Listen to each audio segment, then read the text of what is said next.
Now, when you think about family secrets, you may be thinking, oh man, I got skeletons in the closet and things of that nature. And I know growing up, I grew up in a family that my one set of grandparents had a currency around family secrets, meaning what I know that you don't know is now a value system with which I have something that you don't have. And we obviously don't operate that way.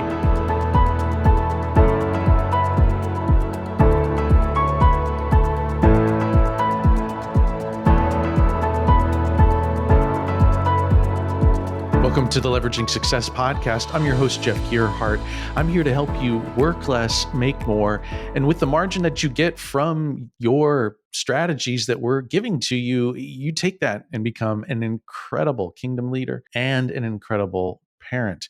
Can you imagine for yourself that you'll be getting more headroom with which to get free of the business that you own, the executive suite that you have, so that you're out on mission, not making less, but actually making more, and at the same time, being an incredible parent. As always, my partner in this, Rob Dayton. Rob, man, so good to be with you after a more than a week away from doing stuff like this. Good to see you, Jeff.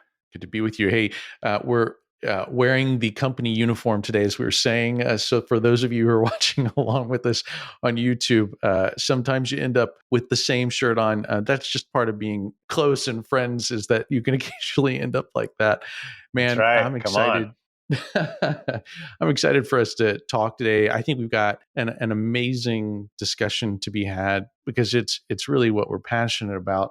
But let me set it up. It's all about family secrets. Now, when you think about family secrets, you may be thinking, oh man, I got skeletons in the closet and things of that nature. And I know growing up, Rob, I grew up in a family that my one set of grandparents had a currency around family secrets, meaning what I know that you don't know is now a value system with which I have something that you don't have. And we obviously don't operate that way. We're operating in a way with which we want to share with you, I think, some of the best family secrets that have been passed to us that we're operating in that have given us incredible advantages as fathers and even husbands. Rob, man, this has been impactful for you as well, hasn't it?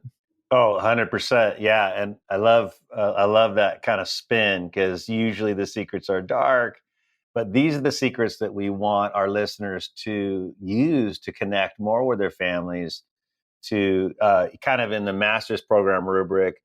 You know, most guys are and women are focused on their career when they could also accelerate in their families. So these secrets are really our pathway to having greater return on investment in our families. Yeah. This is the thing. The opportunity to make impact with our children, I think it's probably the greatest question mark. And it seems like it should be under control. I know the first 10, 12 years of being a dad of our older two daughters, I thought, I'm a rock star. I'm an amazing dad. I don't know what is wrong with you, but I've got this all figured out. And and it was going like, these girls, and I'm perfect. And then, of course, puberty hits, everything changes. The world changes. I'm not the center of their universe. And all of those things, create confusion for them and confusion for me as a parent when I started to think, oh my goodness, what does this mean for their faith? What does this mean for their outcomes as adults? Will they level off? Will there not be such high highs and low lows? And how's this all going to end? I think that we've got a lot of question marks. And I know that even our mentors and people that have poured into me, they say, hey, the people with the greatest problems as parents often are the most successful, and they've got the knots all tied up. They thought that I could pay for the vacations, I could get them the cars, they'd have the best clothes, they'd go to the private schools and universities, and they just would want for nothing. But then that still has left us short. Incredibly short, Jeff. And this, I think one of the first secrets that I would mention kind of under that tone of the culture is, our kids are so well taken care of, most of them, and then the culture is taking them away. Schools are taking them into different insights. Is the number one is when they hear it first, that's what usually sticks. So your kids need to hear it first from you. And that's in all categories. They need to hear truth. This is the way life works. This is the way the kingdom works. This is who you are. This is who you're created to be. We need to get the foundation out of our mouths, particularly as fathers, to our kids first. And that probably is going to mean early in elementary years before they hear something different first from their school or from their friends. Doesn't that sound about right, Jeff? Yeah, it sounds right. I know that being the first out with these things helps to become the authority as well as the idea person. But probably many of our listeners' mind went right to the thing with which they've got perhaps even the least confidence in, and that's their faith, right? Right? Because the moment that I start purveying that I've got the answers to faith means that when the tough questions of how do we know God really exists and all the everything else that comes along with every sort of theological question, you think, oh my goodness, like I have to be ahead of the game. And that's not a bad thing, by the way. That's a really good then place to be, because then you realize if I intend to influence my kids, I have to have an answer that's both wise and real. It's not fake. It can't be a fake answer. It can't be a made up answer or a silly one that just says, hey, the Bible tells you so, and I'm not going to tell you where the Bible tells you so. It's just trust me. That's not good enough. It's not good enough. And they will eventually, they may take that answer once or twice, but eventually they're going to find other sources, because how do I really know? And so, man, Rob, this is a real thing, right? Because I mean, if I'm going to be the source and decide that I'm not just going to be the source about your career or finances, which, I think I've got pretty well down. I can give you some really good advice career-wise, financially. I could give you some moral advice, some integrity advice, but oof, we wade into the theological. I'd rather outsource that perhaps to my youth pastor or somebody that's got an alphabet soup behind their name, perhaps, but not us. Our mindset is to say, look, I want to own this. I want to lead. I want to influence my kids, so much so that they'll still be seeking me for answers long into their adult life. And that means my wisdom and experience has to grow. And I can't just say that's for kids, that's silly, or I'm done learning. I'm still accelerating in my mind space so that I can be influencing them. Well, yeah, that's absolutely right. And we have to, if the first one is teach them first, the second one is teach them how to think, not what to think. And I think, unfortunately, maybe the last 2 decades, kind of in the church space, at least my experience, we've lost the reasoning for God, the reasoning for God. In other words, we're told that Christianity is something you have to believe in, you can't reason it. And there are a huge body of evidence in science about creation. There's a huge body of evidence in the contents of historical writings that prove Jesus, that prove his rising. There are all these things that are reasoned, that you don't have to just hope that they're true. They're absolutely true. And we need to invite our kids into questioning things, teaching them how to question, teaching them how to be logical with reasoning and come to conclusions on their own. Now that can be a little risky sometimes, because you're kind of giving them the permission to kind of fly out of the nest a bit. But my experience is they get out there and they start asking more questions than they do just buying into whatever they're being told. That's good. And, as we're starting to unpack this, I think that there's some books that we can be referencing, because, hey, as leaders, we're readers, and continuing to ramp up the mind space so that we can be helping our kids. Let me give you a tool that you can use. One is Street Smarts by Gregory Kokel. You could go to the earlier book, Tactics, or Street Smarts, but Street Smarts is his latest book that came out recently. Gregory Kokel. Koukl. Just another great way for you to start to build your mind's logic on how do I reason for God and field these questions for my kids, and also never shame them or make them feel like they couldn't come here, and to be open with the question mark. Here's an amazing moment, Rob, with which we can say, you know what, I don't know the answer to that.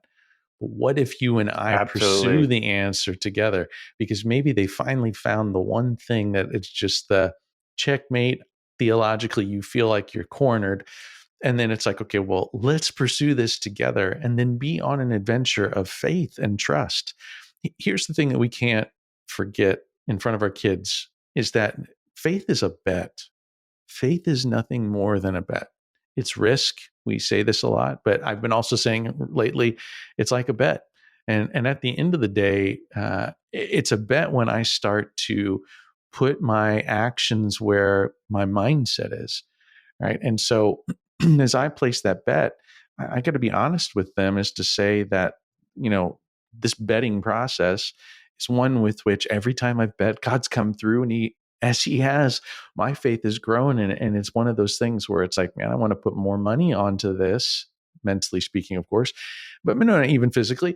I want to put more of me and everything in me, and I'll see that grow, but not to pretend that there's not a betting element, because I'm looking forward to the moment where the grand reveal happens and everything that I was thinking was true, that much of it will be true, and some things that I will be learning in the moment of the reveal will be fantastic. But Jesus is still, as Gregory Kokel says in that book, Street Smarts, Jesus is still the best bet out there, the best place to be placing your money.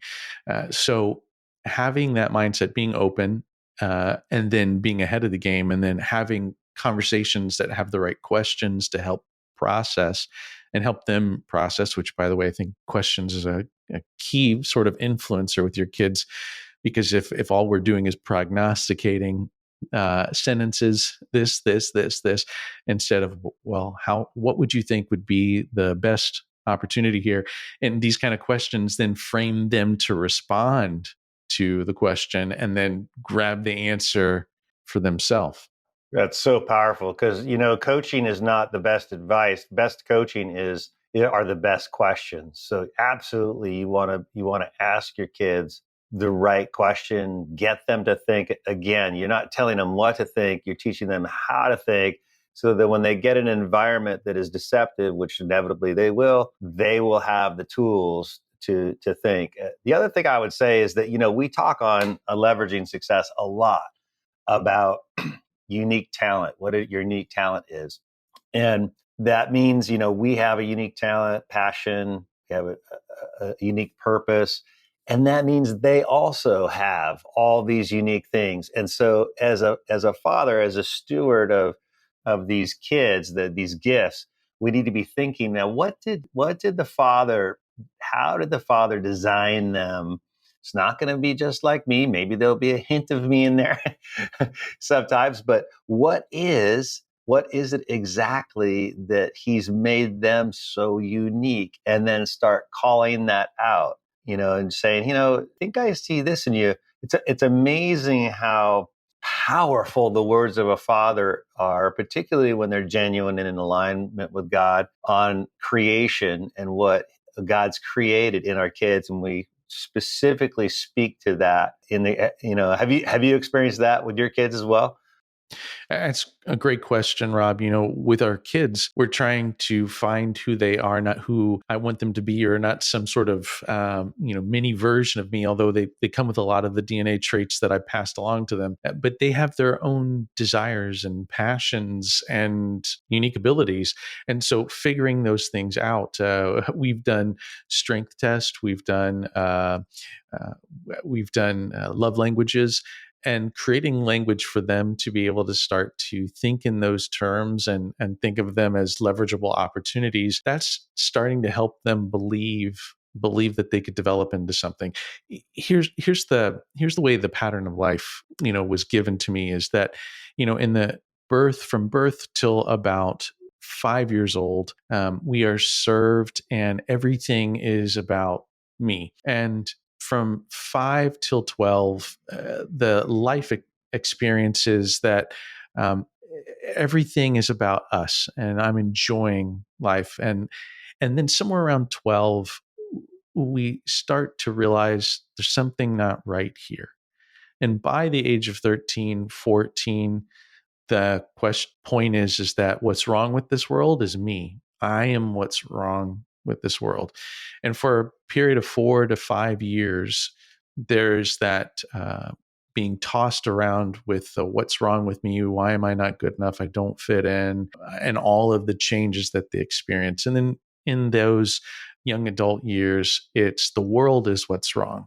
And everything that is wrong is with the world. And I've got all these ideas and I can approach the world and I've got them and I don't know why the world is wrong. Let me tackle them. And then somewhere along the way, we find our purpose in that. If we've done the work and we've developed, we find the thing that we were made for to serve in the world throughout our life. If we go and on an ongoing growth purpose journey, we find the thing that we're here on the planet to serve and bring a unique genius to the world. And so if you think in those terms and the maturation process and understanding their kids, I personally right now I've got a couple of teenagers and I have a couple of young adults. And the two conversations that I regularly have is somewhere along the lines of, I know what's wrong with the world and I've got the perfect plan. And why haven't they fixed these things yet? And the conversations of teenagers who are, man, there's something really wrong with me. I'll never be as good as you. I will never be able to add up to something. And so what we have to do as fathers, what we get to do is cast a vision for them that says, when you're 35, I know you don't feel this right now, but I can tell you when you're 35, here's what's going to be happening. And just start giving them a vision for something. And even when they don't believe it, because you believe it so hard, and that you're saying, I'm not only seeing it, by the way, when I just told you no, it's because I'm playing for the 35-year-old version of you, not the 17-year-old version of you. And so this no now is the 35-year-old version of you that's saying, thank you, Dad. And so as I play for that 35-year-old version, I'm always casting vision and helping them to say, okay, Dad believes it. And he so much believes it, he's financially behind it. And he's exposing me to opportunities. And he's helping me to find answers and strengths so that even though my body and my mind is saying, you're messed up, you're messed up, you're messed up, your work is to come alongside them and continue to help guide them through that season. That's so good because it's pretty rare that that anybody would even get that latter part of that structure, which is really pursuing purpose in an intentional way. In fact, many of the people on the line might not have even done that yet either. So it's really, really important for all of us to do that for ourselves first before we start helping others. But then, wow, what a great conversation as you shift and you've got kind of almost two generations in your household, which is kind of cool. They're pretty far apart, so you could see the differences pretty clearly. That's some wise stuff. Seeing that from you. You mentioned love languages too, and I know for a lot of people, just just understanding the love language of their spouse is a challenge, but then realizing, hey, you got to understand the love language of your kid too. Yeah. I know with one of my kids, Kendra has gifts as hers. So gifts is her love language, and I don't got any of that. She gives very creative gifts. They're very thoughtful, and I don't even respond to those too well because that's not my love language. But I have to really think. Okay, so what can I get for Kendra? And so, I'm getting better and better and better. But man, like I either have to ask somebody who's really good with gifts and understands Kendra, or I have to like really focus. So it does take energy when we're not like them to coach them in the way they need to be coached. Yeah, realizing that we're really coaches, and now some of that coaching will be at a different seat, a different level. You may be in more of a wisdom seat versus the work seat with your coaching. But as you're continuing to coach them, you're, as you said well earlier, trying to bring the right questions so that they can build the right answers, and you're trying to lead and shape, model, and have something with which they would say, "Hey, I'm out of answers. Why don't I go to the well of mom or dad to see if they can't be a part of the answer?" And a lot of successful people, the reason that they have them coming to them is because they've got money. They've got the ability to write a check and they can buy their way out of the problem. But eventually, a lot of wise, successful people eventually say, it's not just about writing checks. And in fact, if we're going to give you money, it's going to have some strings attached. It's going to have the right stimulus package as part of this if we're really going to go down this path, so that I'm not going to stunt your growth and keep you from who you should be becoming. Hey, Rob, I think we've been talking about some books, some mindset, some thought process to being a great parent, and I also want to get into some of the tools, some of our favorite tools, some of the things that we say in our house, some of the things that we do as reminders for tools with which to help us get the leverage that we're looking for so that we can create the environment for fantastic families. I have to tell this story really quickly. This morning, my son Jacob, he got MVP for his football team, and the varsity coach said, "Hey, if you want to see the green grass next fall, you need to start working out." So he's determined. And today was the beginning of the routine. We're doing this together. And he walks downstairs. First thing he says to me without prompting, "Dad, today is day one." And I'm like, "Yes." I just wanted, just day one, let's go. I was so excited because, when you have a day one mentality and all I need to do is win one day. And when your kids are saying it before you say it, and you say it, and we say it here often, and today is day one. All I got to do, I got to win one day. Then they don't get overwhelmed with the big mountain they're gonna take on. They're just thinking about one day, win one day, win one day. Today is one day, day one, again, again, and again. How about you, Rob? What are some things you say around your family that gets you leverage, that gets you influence, that moves the needle in the right direction with your children? Oh, that's really good. With my kids, it tends to be on the best days. We talk about best days. So, you know, what that is for our listeners who don't know what best days are, is we're trying to take our kids away for a certain period of time. Usually, could be an overnight. Only one kid at a time, which is really, really key. One kid at a time. You're not taking two or three, and you're doing what they would like to do. Go on an adventure. A lot of my trips now involve a flight somewhere, so it's exciting. It's very special. Hmm. And then for a dad, or for a mom who's doing that with their kids, what I ask people to think of, what is their 15 minutes of fame? And what I mean by the 15 minutes of fame is there's something probably that they need to hear, or a question that they need to be asked, that's super thoughtful, that's been on your mind. And what you're doing with that best day is you're positioning for a great experience where they can kind of armor down, be relaxed, and then you don't know when it's going to happen, but at some point you're going to go, okay, cue up. Here's my question for you. I remember with Kendra on our last best day, we did kayaking in the San Juans, and I'm like, "What's this next season look like for you?" And it was a perfect on ramp for a great conversation that she needed to process verbally, where she was at and where she was going. So those best days are very strategic.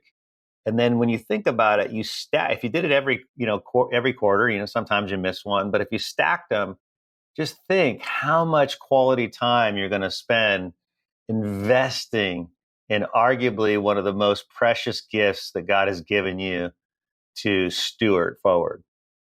Yeah. Hey, Rob, that tool, that opportunity is to say to your kid, "Hey, where would you like to go if we could spend 24 hours together?" Maybe it gets extended, but approximately 24 hours on your agenda, what would be your favorite thing to do? What have you always wanted to do? We're not talking about dragging them around through Home Depot and saying we're spending time together. This is like real time where you're going to be uh, financing this, planning for this, coming up with the great questions, and then going somewhere. And the moments of windshield time or travel time or being in a kayak, you get to talk about things you'd never talk about or have a hard time. And the challenge there is that you won't have those conversations if you don't have those conversations. Then the times you'll have those conversations is in crisis instead of being ahead of the game, envisioning, planning, speaking into, praying for, collaborating. I mean, Rob, that's just special. Being able to be with your daughter like that and to hear what her thoughts are on the next season.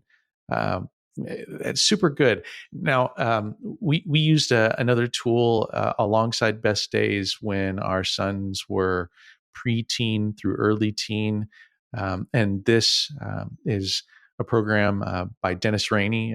It's called Passport to Purity, and that series, you can do it over one weekend's time, but I split it up with my sons individually through Best Days over 4 years. And that gave me an opportunity to really process pieces of the transformation that they were going to go through and they still refer to some of the things that we talked about that came out of the content and our conversations.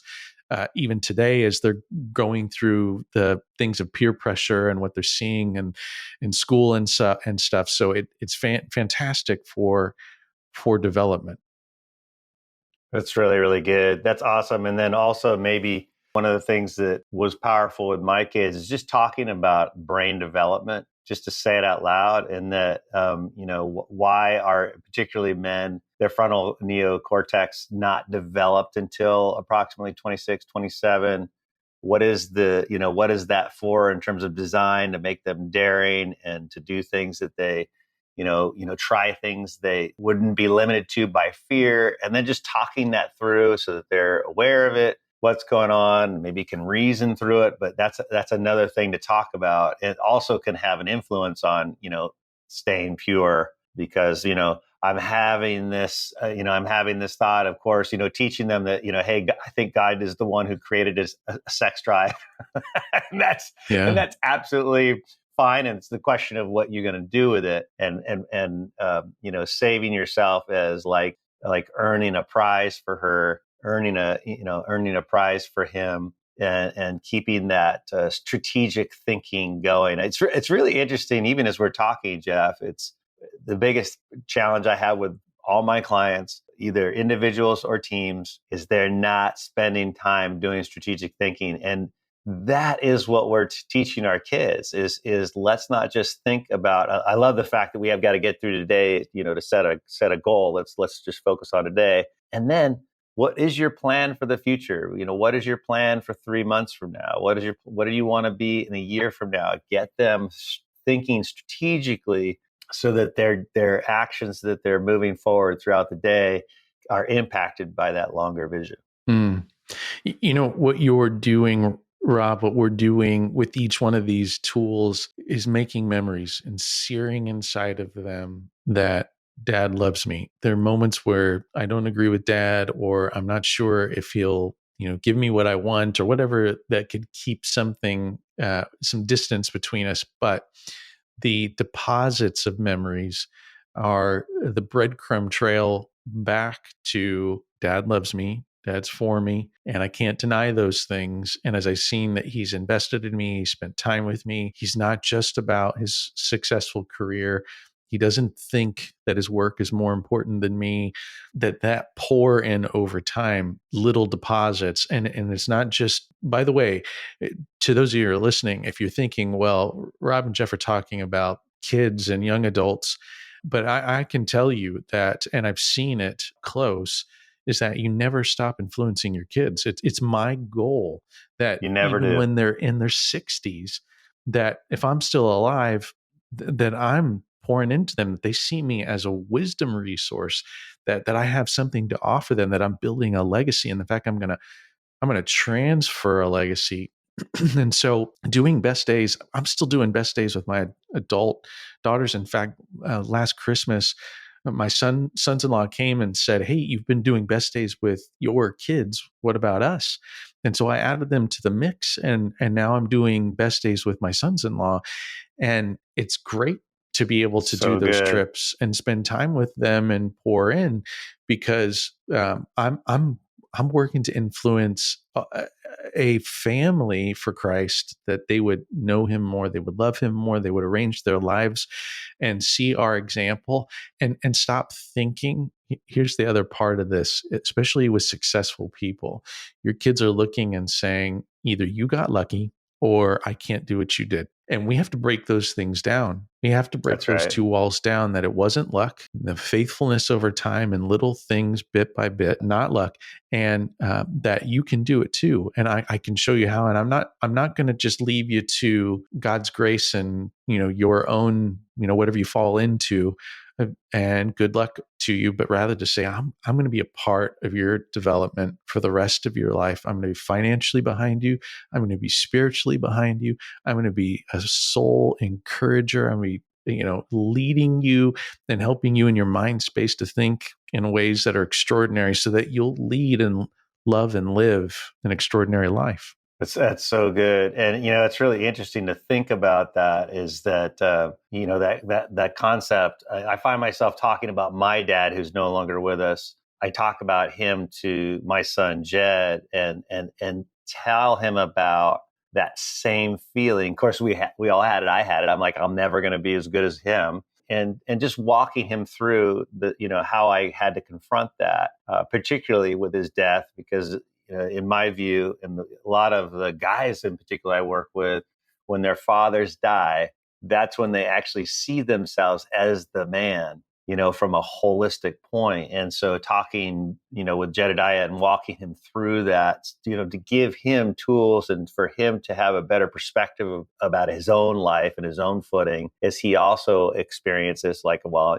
like you said, Jeff, I'll never be like you. I'll never measure up, which is complete malarkey, and is also a tool of the enemy to deceptively move them into a dark place, rather than a place where I can actually become the man God's created me to be. The heart of our children, we never stop pursuing them. I got to be with my parents last weekend, and my in-laws before that. And for all of that, I could see my father-in-law, he's still interested in my wife's heart. He cares. He wants to see her succeed. He loves to encourage her. And my mom and dad wanting to spend time with me, and being interested in what's going on in my life. You don't lose it. And I had a false belief at some point that said that once they're 18, they're off the payroll, they're out of the No, house, and that's just it. That's sort of the chasm crossed, and God go with you. But your heart never leaves the desire for the best for them. And what a great picture of the Father that's looking down on us, wanting the best for us, gave us a system and has the ideas and answers with which to lead us to the best of who He's made us to be, and for us to seek that, and just like we want our children to seek that, and we want to be influencing them. Perfect picture, and no greater opportunity than for us to take the success that we've got and to leverage it and believe that, okay, I have something to offer here. And it's not a mystery that's happening in my office distant from my family, but rather bringing that success home and leveraging tools like this, and intentionality and design and strategy. Because if we don't bring any strategy to what we do, we lose the opportunity to influence. so good. I love it. Hey, this has been a great episode. I hope it's been impactful for you. Every time that I talk about this, I'm reminding myself, I'm thinking about ways with which to continue on this journey. These aren't check boxes. This is something that you continue to do. And continuing to do that is to decide that I'm going to take the success that I've got. I'm going to get the margin and time and create quality time out of that, deposit as many memories as I can into as many people, especially my children, especially my spouse, do that to influence them for the kingdom. I'm Jeff Gearhart here with Rob Dayton. We're here in your corner supporting you. I hope that you will take this episode for what we've talked about here and share it with someone that you know could use some encouragement on how to leverage their success to be an incredible parent. Until next time, God bless you.